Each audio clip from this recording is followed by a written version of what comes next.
Ipinagpapatuloy na ngayon ng Senate Committee on Women, Children and Family Relations ang pagdinig sa isyu ng illegal POGO operations, partikular na sa Porac, Pampanga at sa Banban sa Tarlac.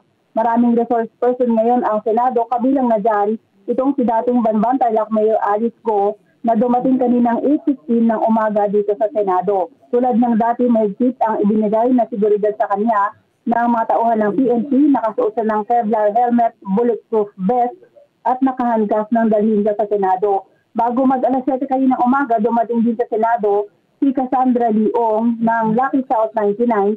Ito yung unang pagkakataon na harap si Cassandra sa pagdinig ng Senate Committee on Women at dahil siya ay naka-hold sa mababang kapulungan ng Kongreso.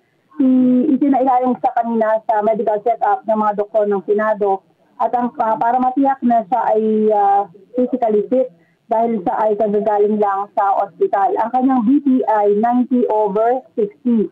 Nandito din ang inisyuhan ng sabtina na si Suwal Pangasinan Mayor Liseldo Dong Kalugay, yung sinasabing kasoso sa negosyo ni Alice Go at sinasabing karelasyon ng dating alkalde.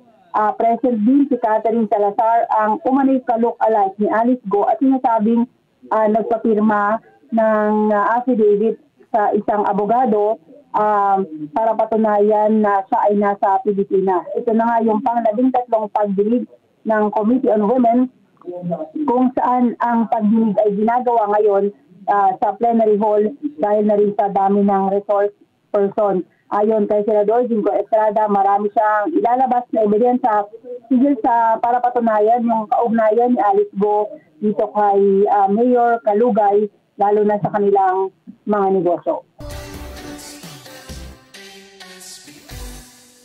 Let's get together, Sunday 25, Sunday 25.